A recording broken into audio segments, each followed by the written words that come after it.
Greetings to everyone out there in the NoDQ galaxy. Welcome to the NoDQ live recap of Monday Night Raw for June 10th, 2019. We had the Super Showdown, the epic Super Showdown pay-per-view concluded just a couple of days ago. And now we have another WWE pay-per-view coming up, Stomping Grounds from Tacoma, Washington. Let's go ahead and break down the show with Stomping Grounds just under 2 weeks away. We kicked off Monday Night Raw with the architect, Seth Rollins. He came to the ring. We had a recap shown from that epic saga that was Super Showdown. Rollins talked about how it's 2019 and there are different ways that people can come after him and challenge for the Universal Championship. People could try to out-wrestle him, but then he noted that nobody can lace his boots. He then said people can do things the hard way, much like Brock Lesnar did. Rollins then proceeded to show off the steel chair and said, just ask Brock how that worked out. We then had Baron Corbin come out. WWE's really trying to get these ratings this week with Baron Corbin coming out. Corbin said that he is the best thing going on in San Jose. Corbin said that Rollins should be worrying about him. And then after he beats Rollins at the pay-per-view Stomping Grounds, then he, Baron Corbin, will worry about Brock Lesnar. Rollins asked about how Super Showdown worked out for Baron Corbin, and then Corbin brought up how the referee cost him the match. Corbin said that he met up with the WWE executives and he will get to pick the special guest referee for his match against Rollins at the Stomping Grounds pay-per-view. To which Rollins was like, whatever, do what you have to do. You don't have any friends, so it's not like you're going to be able to get anybody to help you in that regard. This led to Sami Zayn coming out and saying that he is on Team Edward. Actually, no. He said he's on Team Corbin. He said he thinks it would be better for Rollins. He thinks it would be better for the fans if Baron Corbin was the WWE champion. And then said at least Corbin isn't obsessed with Lesnar like Rollins is. Rollins then said who's going to have Sami Zayn's back, and that led to Kevin Owens coming out right on cue. It's as if this was all scripted, you know? Seth Rollins just knew that Sami Zayn was going to come out there, and then he made that line, and Kevin Owens was just right there in the back, ready to come out. I guess maybe he saw him earlier arrive to the building. Maybe WWE Backstage has a list of the wild cards, and everyone knows in advance who's going to show up. I don't know.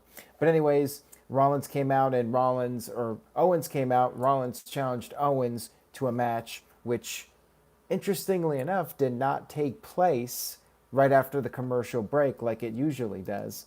We got this match actually saved for the main event. So there you go. Bravo, WWE, changing things up a little bit. They get an extra point with the letter grade tonight just because we didn't have to see these guys face immediately after the opening segment. Psycho Jet Black with a $2 super chat, first one of the night. Thank you for that. He says, TGS's new favorite wrestler is Rift Aronson. No, TGS will and forever always worship EC3 first and foremost. And Rift Aronson will never be my favorite wrestler because, well, as you can see, I still don't have my set courtesy of Rift Aronson. For those of you that missed it, go check out the Raw review video from about, what was it now, 2 weeks ago? I try to block it out of my memory, and to me it was like years ago. It never even happened, but unfortunately it did happen, and I'm still in the process. I've had a few setbacks here. I'm trying to rebuild my office and set for the video, so hopefully I'll have that for you guys pretty soon. Caleb Jacobs with a $2.41 super chat says, Raw and Stephanie have something in common. They suck. Wow.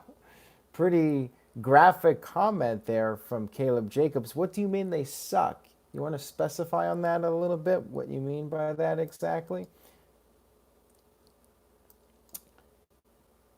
Brando, the Gaming Championship, says TGS loves his boyfriend, aka EC3. Yes. Best comment of the night so far. That is the savage line of the night. All right, so we had Lars Sullivan versus the Lucha House Party, a rematch. The rematch we were just dying to see from the Super Showdown pay-per-view. This, quite frankly, was the match we should have gotten at Super Showdown. It was basically Lars Sullivan defeating, destroying each member of the Lucha House Party one by one, brick by damn brick. He beat Kalisto first very quickly, and Michael Cole made sure to point out that Kalisto was a former United States champion. Like that actually means anything, because let's be real here. When was the last time the U.S. title actually meant anything? Lince Dorado being quickly, and then Sullivan just had his way with Grand Metalik. He would go for the cover and then lift him up, beat him up some more, and then Lars even went to the outside and took out Kalisto some more. He body slammed Kalisto onto the steel steps, and the piñata just happened to be on the steps. So that was pretty cool. And then Lars did a flying headbutt to Grand Metalik and scored the pinfall victory. Again, this is what we should have seen at the pay-per-view, and then WWE could have done something else tonight. Just saying, instead of the rematch. Power Packers 90 with a $2 super chat says, did you hear WWE brag about how cultural they are? Ugh. I must have missed that, but I mean, doesn't really surprise me at all. I mean, I think that is very typical of WWE. So then we had R-Truth and Carmella. They were running away from Team Catering. R-Truth got surrounded by everybody at the elevator, but then because the referee wasn't around, people were just standing there. I guess nobody thought to just like maybe beat down R-Truth and wait for the referee to show up. They were just standing there, very civilized, and then a bunch of them ran into the elevator.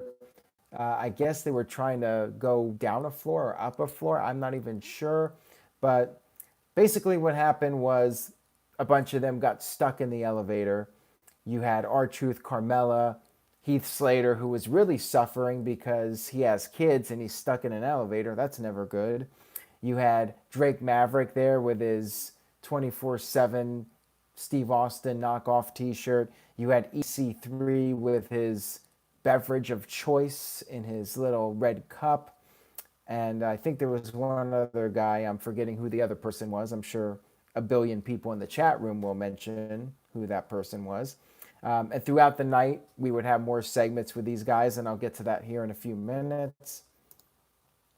Real quick, I would just like to say thank you to everyone for tuning in live and also watching on demand. I really do appreciate your viewership and support.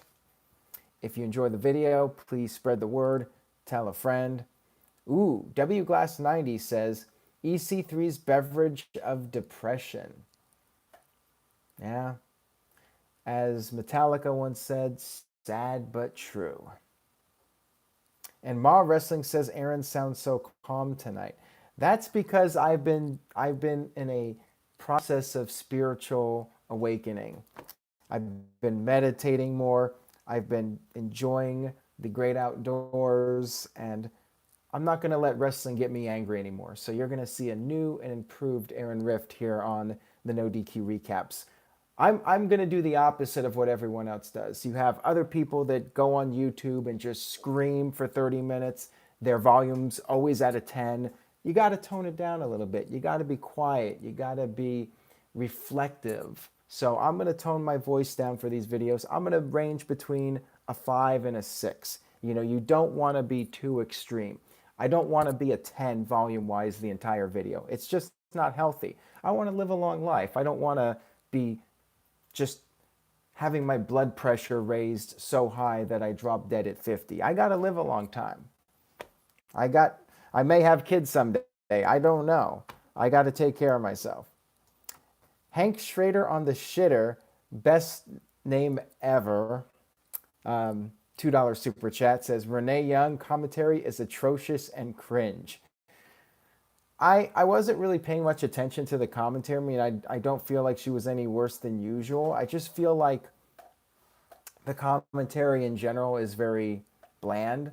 So it's not like anything really stuck out as particularly bad. I do remember Michael Cole mentioning that Kalisto was a former U.S. champion. I'm just like, yeah, whatever, dude. I mean, U.S. title hasn't meaned a damn thing probably since Chris Benoit had. Hell, I don't know. All right, let's move on here. We had Becky Lynch having a face-to-face, well, I guess, one of those types of interviews where they're interviewed in different places, but they're talking to each other. And beforehand, you had Seth Rollins prepping Becky, and Michael Cole did refer to Becky as Seth Rollins' girlfriend. Rollins is the boyfriend of Becky Lynch. Michael Cole actually acknowledging this on television. So we had the face-to-face. Not much to it. Pretty generic segment here. Lacey said that where she comes from, the ladies go first. And then Becky brought up how she tapped out Lacey at Money in the Bank. Lacey said that Becky has this fear of losing it all. And then Becky said that all Lacey is getting, she's not getting the championship. All she's getting is a slap upside the head. Not much else to say about the segment. Pretty forgettable. Pretty just uneventful in my opinion. Tony H with a $2 super chat. Thank you for that, Tony. He says, when it comes to Raw, we've seen enough. Am I right? Why bring up John Cena? John Cena hasn't been on Raw in forever, although we did get to see a little bit of John Cena on this show as far as a video package went for the Fast and Furious news. Of course, John Cena has joined the franchise. He will be part of the 9th installment of the movie franchise that never seems to end. But now that The Rock is doing his own little side project, I guess there's an opening spot, and John Cena is jumping right in. Next up, we had a backstage promo with Alexa Bliss and Nikki Cross. Nikki was upset that she wasn't teaming up with Alexa. Alexa apologized to her, and she talked about how Bayley isn't what everybody thinks she is. Bayley was mean to her in NXT and made her feel alienated. And then Alexa asked Nikki to be in her corner. Of course, Nikki was very happy about this. And this was the setup for the tag team match, which took place a little bit later in the show. Moving on here, we had Miz TV with special guest Samoa Joe. Joe said that there was nothing new about him being champion. He bragged about winning it back. Miz then said, well, you really didn't quite win the title back, and then proceeded to show a recap of what happened last week. Joe said he was there to talk about potential opponents, but maybe he just needs to talk about Miz's family since Miz was being a jerk. This led to Braun Strowman coming out, and Strowman said, Samoa Joe, if you want a challenger, you can shut your mouth and you can get these hands. This led to Bobby Lashley coming out and saying he's not done with Braun Strowman, and then said he has history with Samoa Joe, I guess a reference to Impact Wrestling / TNA, and Lashley said he should be the #1 contender. This led to Ricochet coming out. He was starting to talk, and that's when Cesaro came out. Where are all these guys with the 24/7 title? I mean, that title is a hot commodity. Why not go for that? On the flip side, if you're like EC3, why not? Well, he was stuck in an elevator, but under normal circumstances, where are some of these guys to come out there with a microphone and proclaim themselves as the #1 contender to the U.S. title? Where are these guys to come out and go for the world title? I don't know. But anyway, Cesaro came out, punched Ricochet, and guess what? Players, we had a tag team match, a 6-man tag team match that was made during a commercial break. WWE cannot help themselves. Like, I thought maybe on this show we would not get one of these segments where a promo turns into a match, but WWE has to do it. They got 3 hours of time to fill, and they did it. They did it, darn it. Power Packers 90 with a $2 super chat says, did you hear Alexa call Bayley a hooker? I did not recall that. I did not hear that. Maybe I missed something. I don't know. I missed it, but thank you for the super chat. I appreciate it. We had the 6-man tag team match. Samoa Joe just took off during the match, and then Bobby Lashley speared Braun Strowman. Ricochet hit a 630 splash to Cesaro and didn't look so good. I mean, it looked like Ricochet hit Cesaro right in his knee, smack dab in his knee.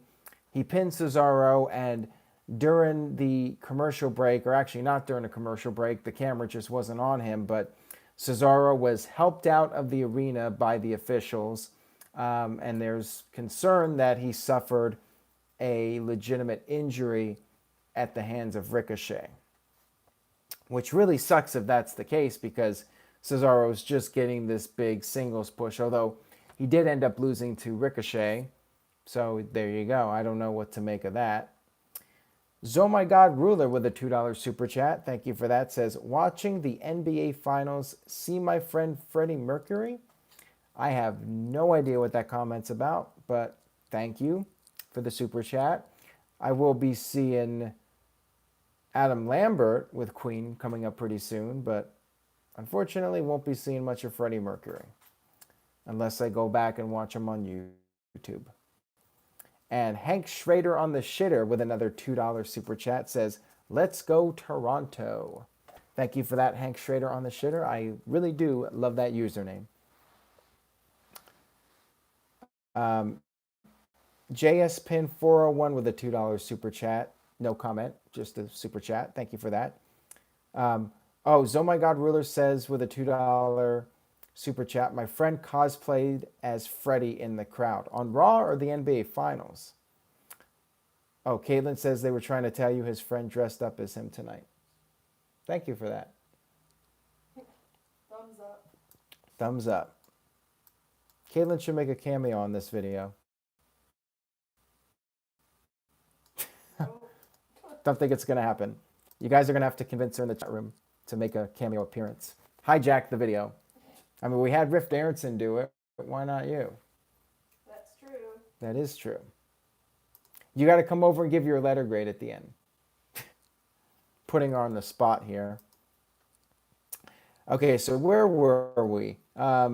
Backstage, we had Sami Zayn making a proposition to Baron Corbin, and then Sami Zayn met with Shane McMahon, the best in the world.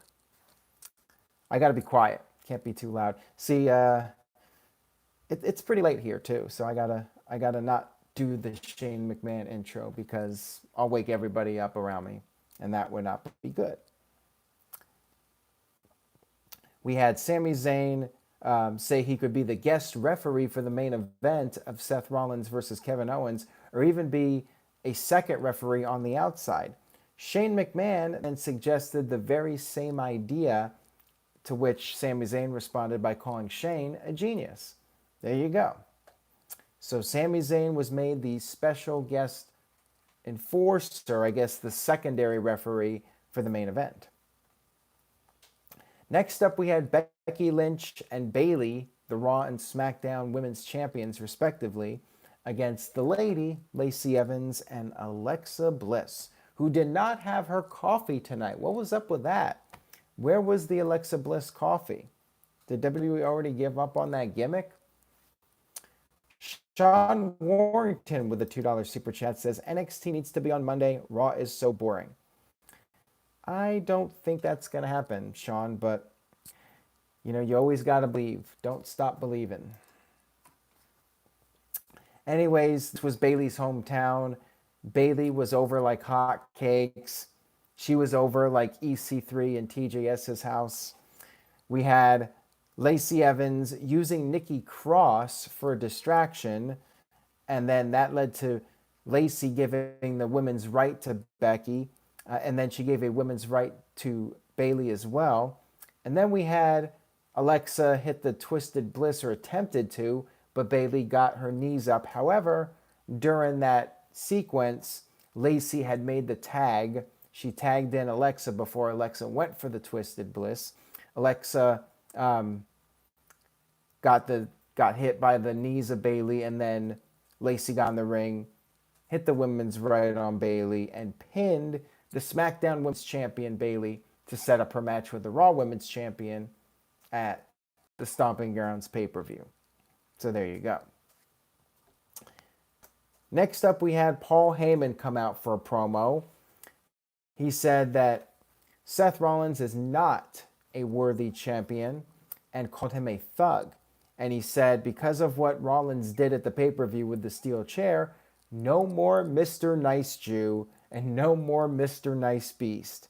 Now they are not going to say when they will be cashing in Money in the Bank. Then Paul Heyman stated that he is not insinuating that Brock will be there on the show, but he was also saying that Brock may or may not be there. He may or may not be the referee at Stomping Grounds.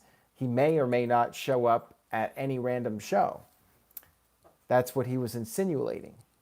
He said that when Brock does show up, he is going to violate the PG era. He said that it's not an insulation. That's not a threat. Or that is, actually, it is a threat. Let me rephrase that. He says it was a threat. It was a promise. It was a guarantee that Brock Lesnar is going to hurt Seth Rollins very badly whenever he does cash in Money in the Bank. So we're not going to know now. It will happen at some point whenever Brock Lesnar feels like showing up, basically. Probably SummerSlam will be the next time we see Brock if we're lucky, or not so lucky, depending on how you look at it. All right, next up. Next segment we had was more stuff with the R-Truth and catering crew. The whole bunch of them were stuck in the elevator. EC3 brought out a fork, so I guess EC3 keeps a fork in his tights. Maybe he's trying to be Abdullah the Butcher. I have no idea. He said that they might have to resort to cannibalism since they were all stuck in that elevator. And then Carmella had an idea. She had her hat, and she said, whoever has the hat can talk. Everybody else has to be quiet. So they kept going back and forth, grabbing the hat from each other. R-Truth referred to Drake Maverick as Hornswoggle, which was quite amusing. And then Drake just said he's a very short man. Next up, we had the Iconics come out. For those of you that forgot, they are, in fact, the women's tag team champions. Iconics called themselves the longest reigning tag team easy for me to say, the longest reigning tag team champions of all time. They said they scoured the toughest competition, and then they got some cheap heat by referencing the San Jose Sharks.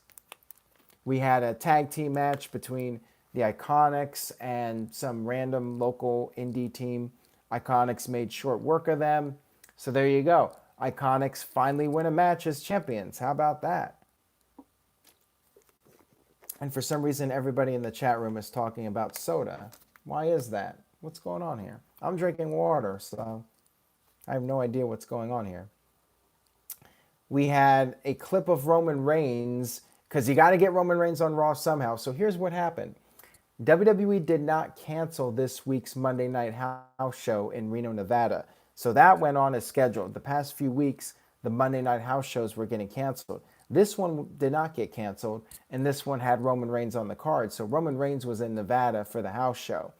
But you got to have the big dog on Raw every week in some fashion. So they aired a post-show interview with Reigns, and he talked about how, like everything else in his life, Shane McMahon was given the win courtesy of Drew McIntyre. And at Super Showdown, Roman Reigns said he's going to kick ass and take names. And the first person on his list is the Scottish psychopath, Drew McIntyre. Speaking of Drew, we had Drew McIntyre come out with the bagpipers. He had like 4 bagpipers accompany him for his entrance.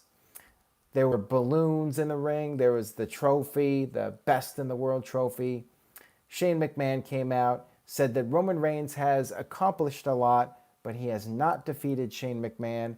He was very proud of himself for beating Roman Reigns at the pay-per-view.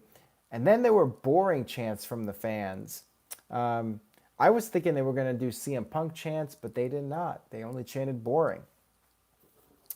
Psycho Jet Black with a $2 super chat. Thank you for that. Says Aaron Rift versus The Undertaker at the next Saudi show. Well, that doesn't sound like a very appealing match, although I feel like at this stage of the game I might be able to put on a better performance than The Undertaker, although maybe not by much.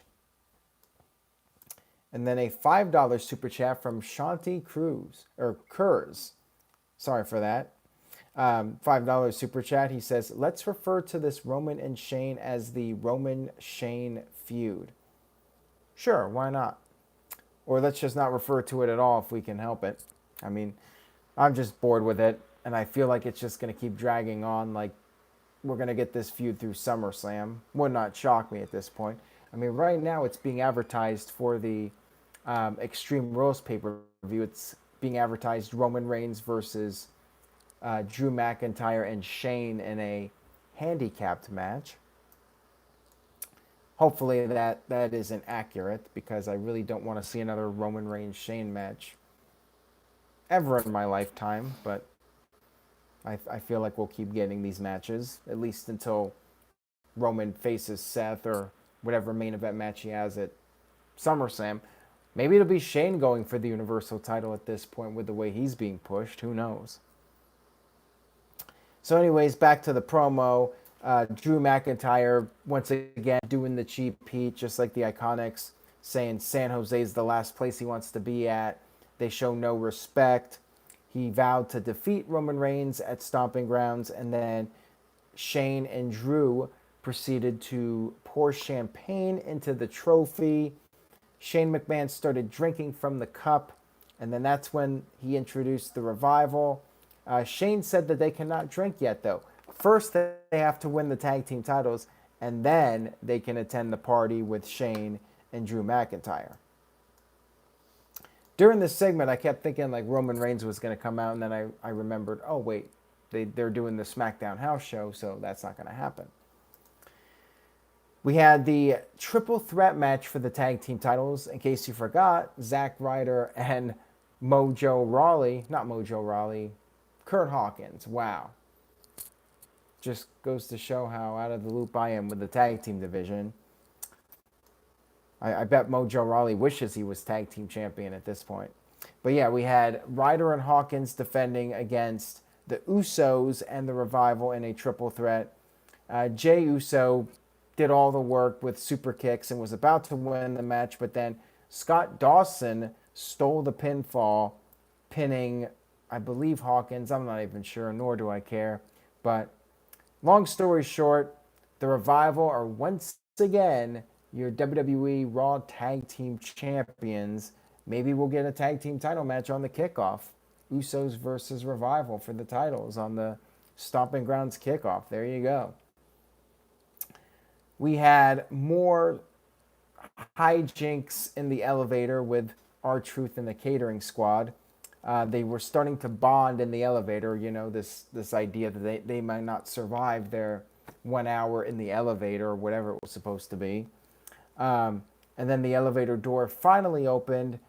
Everyone started brawling. All the other catering guys got involved, but then Carmella helped R-Truth get into the elevator, and he managed to escape on his own. So still, your 24/7 champion, R-Truth. Next up, we had the Firefly Funhouse segment with Bray Wyatt, which, in my opinion, was probably the most entertaining part of the show, which it has been the last several weeks, quite frankly. On this episode, Rambling Rabbit and Mercy the Buzzard were having a little bit of a quarrel, and the Rambling Rabbit was threatening to tell all the secrets about Bray Wyatt, and that's when Wyatt pulled out his mallet. I guess he got this mallet from the Bludgeon Brothers and proceeded, which is what I was trying to say, proceeded to bludgeon Rambling Rabbit to death with the little kids cheering on. And then he started tasting the carcass of Rambling Rabbit and said, "Yowie wowie, it's delicious." And then he started promoting this Rambling Rabbit breakfast spread. And he said, if you have this spread, every morning can start off with a smash. Yeah, I really enjoyed this segment. Very entertaining stuff, and I'm still wondering how much longer it'll be going on before it finally ends and Bray Wyatt actually does something in the ring. But you know what? It's working for him right now. It's giving him something to do. It's regularly the best part of Raw, in my opinion. So why not keep dragging it out as long as he can? I mean, that's the WWE way, after all. Hamp Connor with a $2 super chat. Thank you for that. He says, $2 more for no contract signing. Yes. Thank you for that, Hamp. And then we had our main event of the evening. But before I get to that, got a $2 super chat here from Mike Garcia. He says, will this company be better after Vince McMahon's dead? And that is a reference to CM Punk. I don't know. I don't have a crystal ball. Some people think it will be better. Some people think it'll be worse. I know probably not a lot of people are willing to admit that, but Vince was a big part of WWE. He still is a big part of WWE, but there are a sizable amount of people that feel that it's time to move on and Vince needs to step down. But that's a whole long topic for another video. We had the main event, Seth Rollins versus Kevin Owens. Sami Zayn was the second referee, a.k.a. the special enforcer. Sami Zayn was checking both of them before the match. That was amusing. Zayn did a great job here. He was very entertaining. Zayn ended up distracting the regular referee, John Cone, during the match. And then at one point, Sami got in the ring and was interfering. Seth Rollins then did one of his running dives to the outside. He meant to hit Kevin Owens, but he somewhat hit Sami Zayn as well. And that led to Sami Zayn pulling out the referee when Rollins was about to win and yelling at John Cone saying, hey, you need to DQ Seth Rollins for attacking me. That's when Zayn got in the ring and Seth Rollins started getting in Zayn's face. And then Zayn said, you know what? You're disqualified. So apparently Sami Zayn had the authority to DQ Seth Rollins instead of John Cone. He could override John Cone's authority. Okay, whatever. I mean, this is one of those segments where you just check your brain at the door. It's just for entertainment value. You had Sami Zayn get punched out by Rollins after the match, and then you had Baron Corbin run down. Rollins fought him off and then took the steel chair, which he used on Brock Lesnar at Super Showdown. I guess they flew that all the way from Saudi Arabia. Rollins used that chair on Sami Zayn, and Baron Corbin watched in, I guess, intrigue about what Seth Rollins was doing. Maybe a little bit of fear. Who knows? But that was the end of Raw, and let's go ahead and do the letter grade from you guys regarding this show. Would you like to contribute? She's like, nope. So I thought it was okay. I'll give it a C-, you know. Pretty run-of-the-mill Raw. You did have a title change. Revival won the titles back, so I guess that's a good thing, but not the best Raw. Then again, not the worst Raw. Bradley gives it a D. Avengers fan gives it an F. W Glass 90 gives it a C-. Caitlin, who does not want to be on camera, gives it a C. Kim Jacobs gives it a hard F+. JS Pin 41 gives it an F. And Daniel gives it an F. Wow, a lot of really low grades for this Raw. Tic Tat Tat, I like that username, gives it a C for Corbin. Carlos gives it a C-.